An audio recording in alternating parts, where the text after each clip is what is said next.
नमस्कार प्रिय विद्यार्थियों, कैसे हैं आप सब लोग। एक बार फिर से मेरे YouTube चैनल मंजू ज्ञान धारा पर आपका हार्दिक अभिनंदन है। कार्यालय पत्र से संबंधी हमारी क्लासें चल रही है। अधिसूचना और विज्ञप्ति की आज हमारी क्लास रहने वाली है। अधिसूचना क्या है, कैसे प्रारूप तैयार किया जाता है, किसको लिखा जाता है, किसके द्वारा लिखा जाता है, एक ईजी वे में मैं आपको पढ़ाने का प्रयास करूंगी। लेकिन उससे पहले मेरी आपसे छोटी सी रिक्वेस्ट है, प्लीज़ आप मेरे वीडियो को पूरा देखना, पसंद आए तो लाइक एंड शेयर कर देना। पहली बार आप मेरे चैनल पर विजिट कर रहे हो तो चैनल को सब्सक्राइब कर लेना, बेल आइकन को भी प्रेस कर देना ताकि आने वाली ऑल नोटिफिकेशन है वो आप तक पहुंच जाए। तो सबसे पहले देखो, ये अधिसूचना जिसे नोटिफिकेशन भी बोला जाता है, अधिसूचना किसे कहते हैं। सरकार के राजपत्र या गजट में प्रकाशित होने वाली सूचना को क्या कहा जाता है, अधिसूचना। यानी सरकार का कोई राजपत्र या गजट होता है, उसमें जो प्रकाशित होने वाली सूचना होती है वो क्या कहलाती है, अधिसूचना कहलाती है। अधिसूचना आमजन, सरकारी कार्यालयों, संबंधित अधिकारियों व कर्मचारियों की जानकारी हेतु जारी की जाती है। यानी अधिसूचना है वो किसके लिए जारी की जाती है, अधिसूचना है वो आमजन, सरकारी जो कार्यालय से संबंधित जो अधिकारी होते हैं, जो कर्मचारी होते हैं, उन्हें जानकारी देने हेतु जारी की जाती है। लेकिन आपको मुख्य बात ये याद रखनी है, और किस में जारी होती है, राजपत्र या गजट में प्रकाशित होती है। वही क्या होती है, राजपत्र या गजट में प्रकाशित होती है, वही अधिसूचना कहलाती है। ठीक है, आगे देखो। अधिसूचना में ये बताना आवश्यक होता है कि ये राजपत्र गजट के किस भाग या अनुभाग में प्रकाशित हुई है। ये बात आपको याद रखनी है। यानी अधिसूचना जारी जब करते हैं तो इसमें ये बताना आवश्यक होता है कि राजपत्र या गजट के किस भाग या अनुभाग में प्रकाशित की गई है। ठीक है, और इसमें क्या है, अधिसूचना के अंदर किसी प्रकार का कोई संबोधन नहीं होता। ये बात आपको याद रखनी है। ये अधिसूचना से संबंधित 4 ऑप्शन आपको मिलेंगे, उसमें आपको ध्यान रखना है। जहां आपको ऐसे मिले कि संबोधन होता है तो याद रखना है अधिसूचना में संबोधन नहीं होता है। अधिसूचना के अंत में भवदीय की जगह, जब हम अधिसूचना का प्रारूप तैयार करेंगे तो मैं आपको बताऊंगी, जब अंत में लिखा जाता है ना, अन्य जब पत्र हम तैयार करते हैं तो उसमें भवदीय लिखते हैं, तो अधिसूचना में भवदीय की जगह आज्ञा से लिखा जाता है। किससे लिखा जाता है, आज्ञा से लिखा जाता है। ये बात आपको याद रखनी है। अन्य पुरुष शैली में लिखा जाता है अधिसूचना। ठीक है, किस अन्य पुरुष शैली में लिखी जाती है अधिसूचना, किस में लिखी जाती है, अन्य पुरुष शैली में लिखी जाती है। किसी व्यक्ति विशेष या अधिकारी को संबोधित करके नहीं लिखा जाता। अब देखो, अधिसूचना से संबंधी आपको क्या बातें याद रखनी है। अधिसूचना जारी क्यों की जाती है, आमजन या कार्यालय से संबंधित जितने भी अधिकारी या कर्मचारी होते हैं उन्हें जानकारी या सूचना देने के लिए प्रकाशित की जाती है। और मुख्य बात, किस में प्रकाशित होती है, राजपत्र या गजट में प्रकाशित होती है। जो राजपत्र या गजट में प्रकाशित होएगी तो ही वो अधिसूचना मानी जाएगी। ये बात आपको याद रखनी है। और अधिसूचना के अंदर संबोधन से संबंधित कोई बातें नहीं आती, संबोधन नहीं किया जाता है। और जब अंत में जहाँ अन्य पत्रों में हम भवदीय लिखते हैं वहां पे अधिसूचना में आज्ञा से लिखा जाएगा। क्या लिखा जाएगा, आज्ञा से लिखा जाएगा। और अन्य पुरुष शैली में लिखी जाती है। किसी व्यक्ति विशेष या अधिकारी को संबोधित करके नहीं लिखा जाता। अब क्वेश्चन कैसे बन सकता है कि ऐसा कौन सा कार्यालय पत्र है जो किसी व्यक्ति विशेष या अधिकारी को संबोधित करके नहीं लिखा जाता। तो आपको याद रखना है अधिसूचना है। या फिर ऐसा कार्यालय कौन सा पत्र है जो किसी राजपत्र या गजट में प्रकाशित होता है, तो वो क्या है, अधिसूचना है। कैसे भी क्वेश्चन बन सकता है भी, ऐसा कौन सा पत्र है जिसमें भवदीय की जगह आज्ञा से लिखा जाता है। तो आपको याद रखना है नोटिफिकेशन। क्या होती है, नोटिफिकेशन या अधिसूचना। ठीक है, और अन्य पुरुष शैली में लिखा जाता है। ये बात आपको याद रखनी है। नेक्स्ट स्लाइड में देखो आप,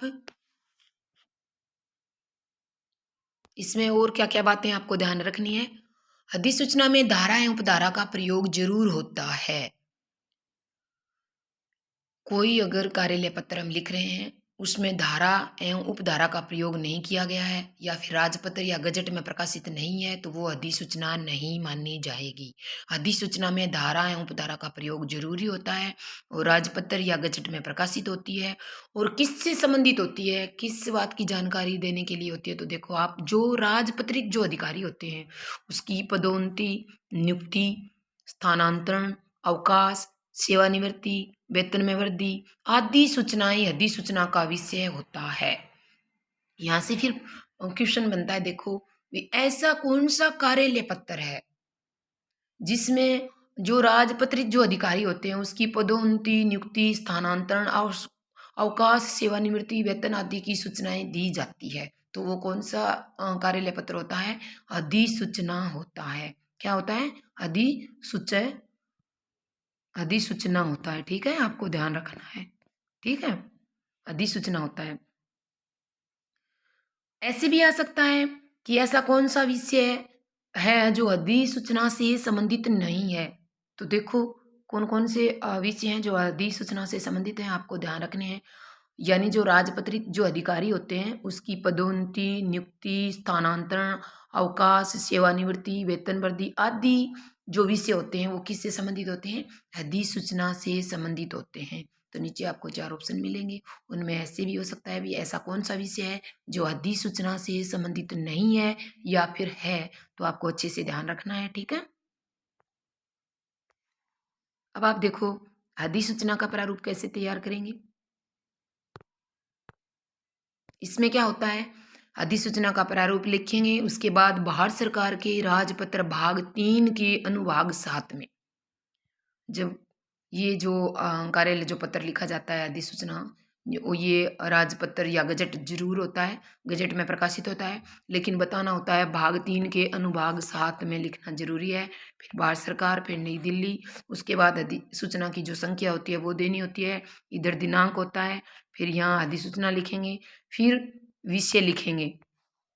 अधिसूचना में विषय वस्तु क्या है वो लिखेंगे, यानी भी किसी कर्मचारी या अधिकारी की नियुक्ति करनी है या फिर सेवानिवृत्त करना है या फिर अवकाश करना है या फिर वेतन में वृद्धि करनी है। ये सब जो विषय होते हैं इससे संबंधित होती है अधिसूचना, आपको ध्यान रखनी है। नीचे जहाँ अन्य पत्रों में हम बहुविधीय का प्रयोग करते हैं वहाँ अधिसूचना में क्या होता है, आज्ञा से लिखा जाता है। ये बात आपको याद रखनी है। और जितनी भी प्रतिलिपियां होती हैं उसकी संख्या देनी होती है, 1 2 3 4 5 जितनी भी प्रतिलिपियां हैं वो इस साइड में लिखी जाती है। ये बात आपको याद रखनी है। ठीक है, अब हम बात करेंगे विज्ञप्ति को लेकर।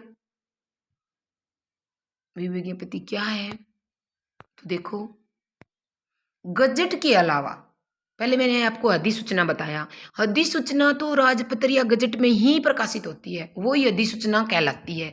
लेकिन विज्ञप्ति क्या है, गजट के अलावा, गजट को छोड़ना है, इसमें गजट में प्रकाशित नहीं करना है। देखो गजट के अलावा कार्यालय की सूचना पट पर या किसी सार्वजनिक स्थान पर, अखबार एवं इलेक्ट्रॉनिक जो मीडिया है उसके लिए जो सामान्य प्रकार की सूचना दी जाती है वो सूचना विज्ञप्ति कहलाती है। ठीक है, यानी गजट के अलावा कार्यालय की सूचना पट पर, किसी सार्वजनिक स्थान पर, अखबार या इलेक्ट्रॉनिक मीडिया के लिए जो सामान्य प्रकार की सूचना दी जाती है वो क्या कहलाती है? विज्ञप्ति कहलाती है। ठीक है, नेक्स्ट देखो आप, इसका क्या उद्देश्य होता है? विज्ञप्ति का लिखने का क्या उद्देश्य होता है? तो विज्ञप्ति का उद्देश्य किसी गैर व्यवसायिक सूचना को जनता तक पहुंचाना होता है। तो अब आपको ध्यान रखना है भी ऐसा कौन सा कार्यालय पत्र है जिसका उद्देश्य किसी गैर व्यवसायिक सूचना को जनता तक पहुंचाना होता है। तो उस पत्र का नाम अगर आपसे पूछे तो आपको बताना है विज्ञप्ति होता है।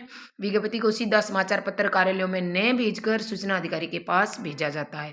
तो क्वेश्चन यहाँ से भी बन सकता है भी ऐसा कौन सा कार्यालय पत्र है जो सीधे समाचार पत्र कार्यालयों में न भेजकर सूचना अधिकारी के पास भेजा जाता है। तो आपको ध्यान रखना है विज्ञप्ति होता है। ठीक है, देखो प्रारूप कैसे तैयार करेंगे।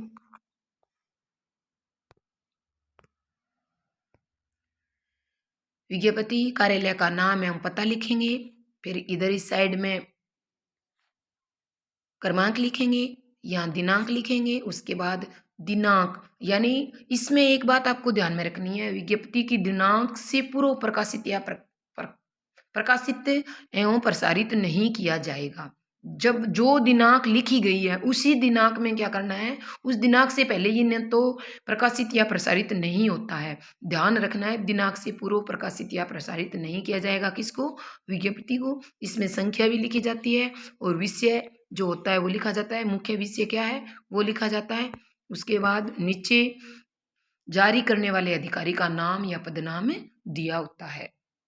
यानी अन्य जो पत्र होते हैं उसमें कहीं बहुविधीय लिखा जाता है, कहीं अज्ञासी लिखा जाता है, लेकिन इसमें जारी करने वाले अधिकारी का नाम और पदनाम होता है। ठीक है,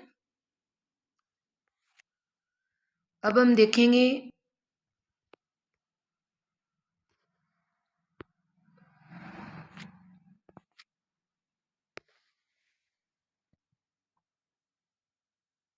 जो प्रीवियस ईयर में आए हुए जितने भी कार्यालय पत्र हैं उससे संबंधित महत्वपूर्ण क्वेश्चन है, हर परीक्षा की दृष्टि से महत्वपूर्ण है। सबसे पहले देखो, हमने अशासकीय पत्र को अच्छे से समझ लिया, विज्ञप्ति को भी जान लिया, परिपत्र क्या है इसको भी जान लिया, ज्ञापन क्या है इसको भी जान लिया, अधिसूचना को भी जान लिया। ये हमारे स्कूल व्याख्याता के अंदर 6 बिंदु लगते हैं, उसमें से सिर्फ ये बच्चा है एक बिंदु निविदा, जो अगली वीडियो में अच्छे से जानेंगे, यानी निविदा टेंडर क्या चीज़ है।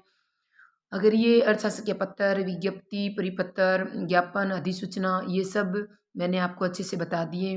ये अर्थशास्त्र पत्र क्या है, परिपत्र क्या है, ज्ञापन क्या है। अगर आपने पिछली क्लासों का अध्ययन नहीं किया है तो प्लीज़ चैनल के प्ले लिस्ट में जाकर आप पिछली क्लासों का अध्ययन कर सकते हो। परीक्षा की दृष्टि से महत्वपूर्ण क्लासें हैं। अब हम जानेंगे महत्वपूर्ण क्वेश्चन कौन कौन से हैं। देखो, राजपत्र में प्रकाशित होने वाला पत्र इनमें से कौन सा है। नीचे 4 ऑप्शन दिए गए हैं। ये देखो क्वेश्चन कि राजपत्र में प्रकाशित होने वाला पत्र इनमें से कौन सा है, तो देखना है आपको। मैंने अभी आपको बताया है, विज्ञापन है, एक अधिसूचना है, एक परिपत्र है, एक विज्ञप्ति है। तो मैंने बताया अभी आपको भी अधिसूचना जो होता है वो राजपत्र या गजट में प्रकाशित होता है। तो इसका आंसर सही क्या हो जाएगा, ख नंबर आंसर आपका सही हो जाएगा। विज्ञप्ति तो आपको पता है किसी गजट में नहीं होता, ये तो किसी सार्वजनिक बोर्ड पर या अखबार में प्रकाशित किया जाता है।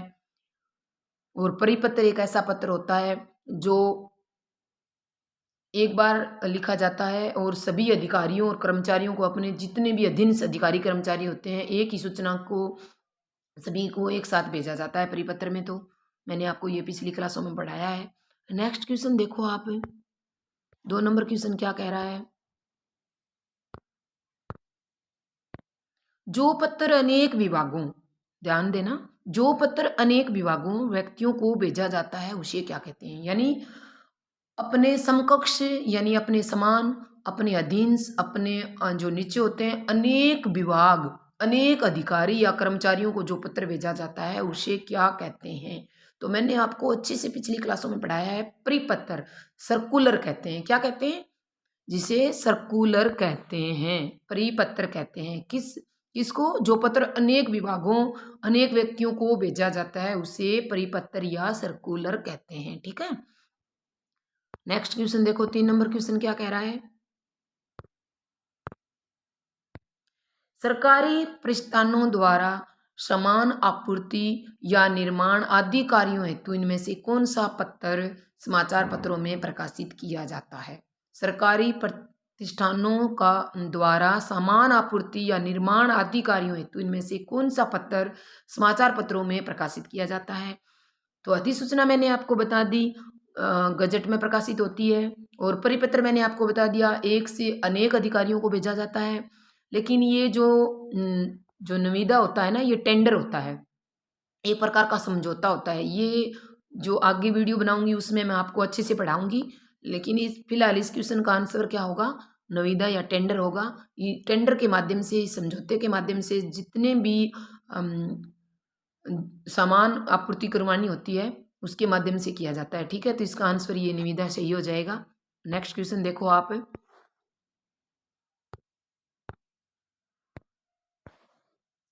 किसी पत्र की आवश्यक घटकों में सरकारी पत्र में कौन सा घटक नहीं होता। यानी कोई पत्र हमें लिखना है, उसमें ऐसा कौन सा घटक है जो आवश्यक नहीं होता पत्र से संबंधित। तो नहीं पढ़ना, नहीं भूलें आप, पेपरों में अच्छे से याद रखें। तो आपको ध्यान रखना है, संबोधन भी हो सकता है, पत्रांक लिखा जाता है, दिनांक भी लिखा जाता है, लेकिन अभिवादन आवश्यक नहीं है। यानी किसी पत्र के आवश्यक घटकों में कोई पत्र लिखना है हमें, उसमें हम क्या क्या लिख सकते हैं, कौन कौन सा घटक पत्र से संबंधित है, तो आपको ध्यान रखना है संबोधन भी हो सकता है, पत्रांक होता है, दिनांक होता है, लेकिन अभिवादन नहीं होता। ठीक है, नेक्स्ट स्लाइड में देखो आप।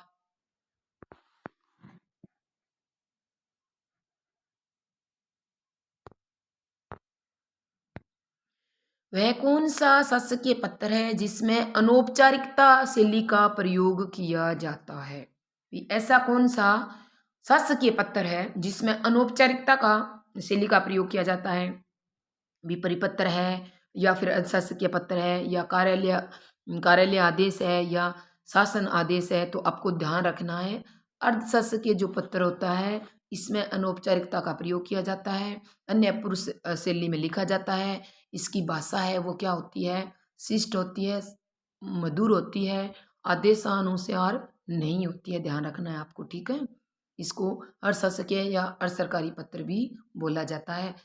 अपने अधीन से या समक्ष अधिकारियों को ये लिखा जाता है। मैंने पिछली वीडियो में आपको अच्छे से पढ़ाया है, पिछली क्लासें आप जरूर देख लेना ताकि ये प्रश्न आपकी समझ में आ जाए। नेक्स्ट क्वेश्चन देखो आप। निम्न में से कौन सा कथन अधिसूचना से संबंधित अनुपयुक्त है? भी ऐसा नीचे चार ऑप्शन दिए गए हैं, भी ऐसा कौन सा ऑप्शन है जो अधिसूचना से संबंधित नहीं है या फिर अनुपयुक्त है, जो इसके लिए उपयुक्त नहीं है? अधिसूचना अन्य पुरुष शैली में लिखी जाती है, तो आपको पता है बिल्कुल लिखी जाती है, ये मैंने अभी बताया है आपको। अधिसूचना सरकार राजपत्र गजट में प्रकाशित होती है, बिल्कुल होती है। अधिसूचना में किसी प्रकार का कोई संबोधन नहीं होता, बिल्कुल नहीं होता, ये बात भी सही है। तो नेक्स्ट देखो, नेक्स्ट ऑप्शन क्या कह रहा है। अधिसूचना के अंत में भवदीय शब्द का प्रयोग होता है, तो मैंने आपको बताया है अधिसूचना है वो राजपत्र या गजट में प्रकाशित होती है, अन्य पुरुष शैली में लिखी जाती है, किसी प्रकार का कोई संबोधन नहीं होता, और भवदीय की जगह मैंने आपको बताया आज्ञा से प्रयोग होता है। जहाँ नीचे अन्य पत्रों में भवदीय लिखते हैं वहाँ पे अधिसूचना में आज्ञा से लिखा जाता है। तो अब अधिसूचना से संबंधित आपको अच्छे से याद रखना है, ये राजपत्र या गजट में प्रकाशित होती है, अन्य पुरुष शैली में लिखी जाती है, इसमें किसी प्रकार का कोई संबोधन नहीं होता, इसमें भवदीय की जगह आज्ञा से प्रयोग होता है। तो अब कैसे भी क्वेश्चन बन के आए तो आप अच्छे से इसको सही कर दोगे, मुझे पक्का विश्वास है। नेक्स्ट क्वेश्चन देखो आप।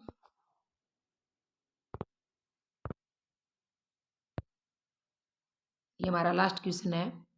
किस प्रकार के पत्र में अधिकारी का व्यक्तिगत रूप से किसी विशेष कार्य की ओर ध्यान आकर्षण करवाने के लिए लिखा जाता है? यानी ऐसा कौन सा पत्र है जो किसी व्यक्तिगत रूप से लिखा जाता है, किसी विशेष कार्य को ध्यान आकर्षण करवाने के लिए लिखा जाता है? तो ध्यान रखना है आपको। अधिसूचना तो मैंने आपको बता दी, ये तो गजट में प्रकाशित होती है, और पत्र भी मैंने आपको बता दिया, एक से अनेक अधिकारी या विभागों को लिखा जाता है। तो अर्ध सरकारी पत्र एक ऐसा पत्र होता है जो अनौपचारिकता में लिखा जाता, अनौपचारिक होता है, और ये किसी विशेष व्यक्ति को विशेष कार्य के लिए ध्यान आकर्षण करने के लिए लिखा जाता है, ये बात आपको ध्यान रखनी है। ठीक है, आज बस यहीं तक, मिलते हैं नेक्स्ट वीडियो में। तब तक के लिए आप सभी को मेरा प्यार भरा नमस्कार। जय हिंद, जय भारत। मेरी क्लास आपको कैसी लगी प्लीज़ कमेंट बॉक्स में ज़रूर बताना। तब तक के लिए आप सभी को मेरा प्यार भरा नमस्कार।